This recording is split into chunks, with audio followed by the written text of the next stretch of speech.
Okay, well, welcome back, beautiful Brigandine guys and gals. Let's talk about the Golem class, or the Golem monster in this game.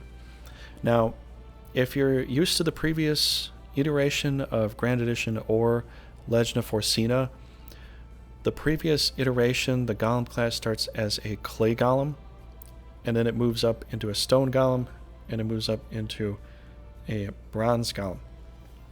In this game, you start off as a bronze golem, okay? So we're already not at a higher level. We are already at level 1. This is a fresh golem with no experience to be had.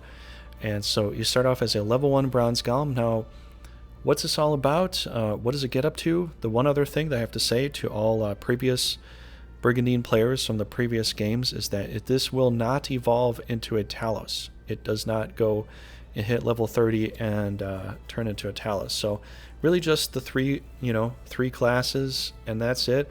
They're still immensely strong. Once you get into the highest class, which is called Mythril Golem, they're very, very strong. They're hard to kill, actually. So it's almost like a Talos in a way. Mithril probably would be like the Talos name anyways. I believe they both mean like titanium or steel, or Mithril. Yeah, I think it would be about the same. Might be the same kind of metal, I don't know. But anyways, let's talk about the Bronze Golem right now. What does it have? It's got HP of 537, pretty good. Defense 125, really good. Mobility, meh, not very good. Agility, meh. Strength, it's alright. It's alright. Attack's alright. Now, what is the difference here based on the previous one? This one prefers mountain terrain, so it actually has accuracy bonus and evasion bonus on the mountains. I have seen leaders miss attacking a Mythril Golem before. I have seen it happen. Magic cost is 45, not that high. For here, upkeep is 15, not that high, and growth rate is A, so they do level up quite fast. Now, what's an extra thing that they have that, well, basically it's the same thing as what was there previously, but let's look at this here. Inorganic body, right? This is what they typically have. Prevents the following status conditions: poison, paralyze, silence, faint, petrify, and charm. Now you notice that dimension's not mentioned here, right? Okay, just remember that. They can be dimensioned. But all those other spells, they are immune to being poisoned because they're not an organic body material. Okay, so what do they have? They got Golem Punch, 110 power, a little stronger than the average, average monster out there. Accuracy +6 for it. That's actually quite good. They don't excel at sky, but they do excel at hitting ground creatures, and they do counter. So that's basically it. Really, this is just your frontline tank. Not very powerful, no extra skills. This is very bread and butter kind of frontline tanky kind of monster that you can put on your team. Not really one of the best, but can be the best as far as like not taking any damage from paralyzed, silence, faint. Pretty much this is like if you want to put a stone in front of your enemy to keep them from getting past you, this is one of the best things to put in front. But here, let's read this. Monsters with unrivaled defensive capabilities. In some regions, these creatures are venerated as ancient protectors of mankind. They have poor mobility and tend to trail at the back of the ranks, but excel on mountainous terrains. Their high HP and defense makes them a valuable asset in any defensive line. Alright, so that is the first incarnation of the Bronze Golem as far as the summonable monster you can get in this game. Alright, so let's look at the... as soon as you get to level 10, you get the option to class up. And you can kind of see the difference here between this. If I just scroll back and forth, we do get an extra mobility, even for the last class of Mithril. So 3 up to 4, which is kind of a godsend at this point. But you need a little bit more movement here. But what did we also gain? Look at this. We also gained a magic barrier of C. Now, the previous games of Grand Edition Legend of Runersia did not have a magic barrier for the extra higher classes of Golem and all that. Not that I even remember. You'd have to cast a ward spell on them in Grand Edition to make them a little more defensible against magic. But what this does is increases magic resistance by 10% and decreases chances of being inflicted with status conditions by 10%, which would probably just be the Dimension spell, because all these other status affliction spells can't really work at all. So you do get a little magic barrier, which does help with some other kind of spells. HP is 720, very, very good. 700 hit points. Defense 130. This is like your frontline complete protection guard. The enemy will almost always avoid them unless they can bomb them with magic, because magic is really their only true weakness. They get an extra mobility, which is a little better. I mean, it's not great, not bad. 4 mobility, you can move 4 spaces. Agility is still meh. Attack is actually pretty good, and strength is pretty good. Magic cost is 55.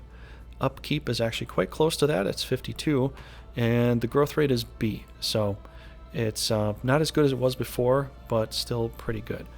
When you have these guys on your team, a lot of the time they become very reliable monsters on a battlefield. They don't always hit what they're trying to hit, but they do pretty much prevent the enemies from easily just pushing into the back line and having their way with your army. You can put a couple of these in the front line somewhere, and they will do a very fantastic job of defending you.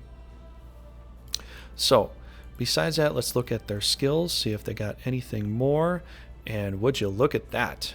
Here is where the rock throw comes from. Now, people from the previous games already know about rock throw. That was something you got as you turn into a stone golem, the 2nd level. Same thing applies here, but what does this mean here?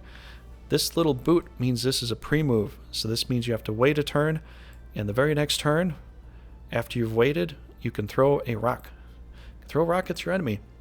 Now the power is 5 points less, but this is a bump from what we saw previously, 125. Power is 120. Accuracy with the rock throw is actually negative. Negative 12. So not very good. You're better off punching the enemy if you can, but if you can get a random rock throw to hit the enemy, that just means no counterattack to you if it's a ranged attack. Because this is 1 to 2 right there. And so the rock throw actually gets a little bit more accurate going after sky creatures, right? Because it shows an arrow up here for that. This can be countered. So let's say you attack somebody that might shoot back at you with an arrow. It could be countered. But yeah, that's what you get. You get the rock throw. Let's look at what it says. Deals moderate damage to a single enemy unit within 2 hex radius. Has low accuracy. Aha. Aha. Alright, let's look at the profile here. A Bronze Golem's new form. Following a class change, their metal bodies are stronger and able to resist magic. They can also use long-range attacks. Well, not very long-range attacks, but ranged attacks nonetheless, but have poor accuracy. Working with other units to surround enemies is an effective strategy. It's very true. If you can get another one of your monsters or leaders to surround an enemy, their accuracy goes a lot higher, and it makes it a lot easier for them to hit stuff. Or if you got these guys in the front line and the enemy's trying to dig through your front line and they chain themselves in, it just gives this guy a better chance to take down that monster that's trying to attack your back line. Alright, so let's back out here. Now the final class change, the final thing, the Mythril Golem, which I would almost argue might be the same terminology as the Talos, if we look up that kind of mythology from, I believe, Greek mythology here.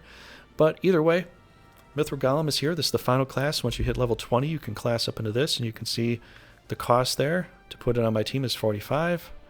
This one's 55, and this one's 75. So it goes 45, a 10-point upgrade, and then the last one's a 20-point upgrade. A little strange, right? I know. I'm with you on that. But I got to check one thing real fast here.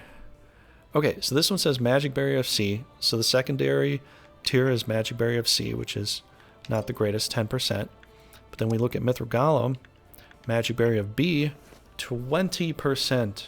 So we get a 20% bump as far as resistance towards magic.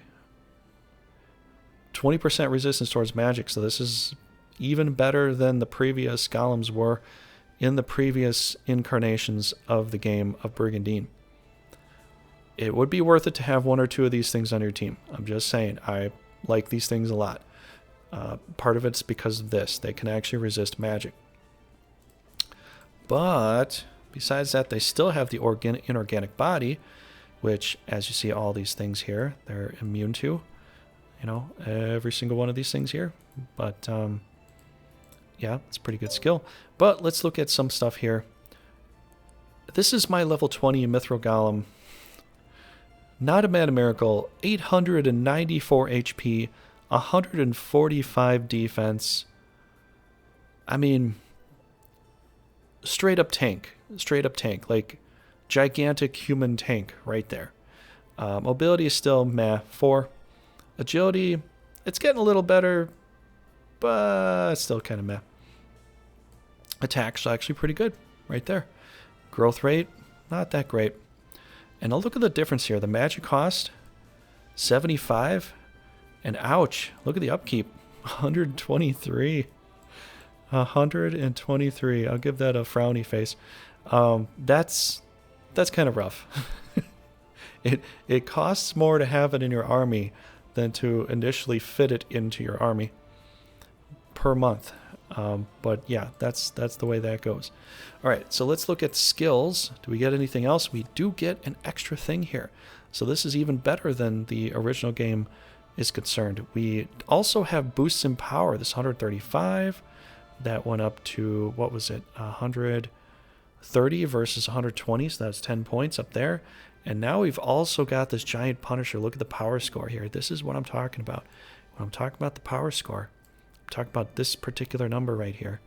This will determine how much overall damage you can do in addition to your attack value. There is a calculation to it, but as just a general rule of thumb, I look at this number in particular because this one will show you a lot of stuff.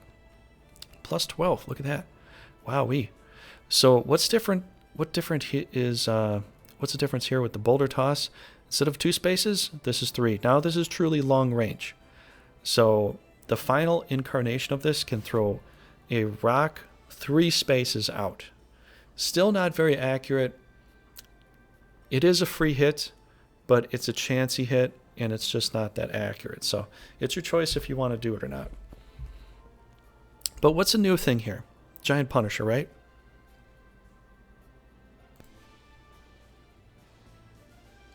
Okay, so the Giant Punisher. This is a very interesting skill. He basically winds up like he's spinning his body around in a circle, and then he hits him with like a tornado punch. And it says deals major damage to a single adjacent enemy unit. And it costs no MP, but it is a pre-move, much like the boulder toss. So as soon as somebody's next to you, if you want to use this skill, it is actually recommended. It is better than the Mithril Punch because it's both the same accuracy. But if you were standing there for a while, you didn't do anything, try to push the Giant Punisher as much as possible because we're looking at the difference between a Mithril Punch and a Giant Punch. We're looking at 35 points extra of power towards your attack. So I highly recommend it. It's a lot of fun to watch.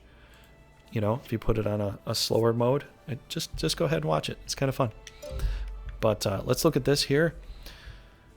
In Iron Golem's new form following your class change, your bodies are made of the rarest metal in all Runersia, and their physical attack, defense, and magic resistance have all been considerably upgraded. Attacking from a distance is much more reliable. However, they still have low mobility and are better suited for defensive roles. Couldn't have said it better myself. Honestly, it's kind of true though. These guys are your frontline guys to play as tanks. I wouldn't really... You could use them as a flanker maybe, but they excel in the front line. because they might be able to throw a rock 2 spaces in or 3 spaces in and maybe hit a mage, do a colossal amount of damage to the mage or the healer or something like that, you know, as long as you get a hit. Another good idea to do with these guys is to have a Pegasus in the back row, cast a Halo spell on them, you'll throw a rock throw at somebody, guarantee that rock throw, it's going to hurt, you know, into a back line that you couldn't otherwise get to. So that's another idea, just if you're playing the game. But this is an excellent, excellent tank to bring into your team here. Definitely kind of better than it used to be in the past in Grand Edition and the previous incarnation. Pretty much people would avoid these things with like a 20-foot stick. Like you wouldn't want to touch it with a 20-foot stick. It was like, ugh. You know, they don't move far. They don't hit hard. They don't hit half the time.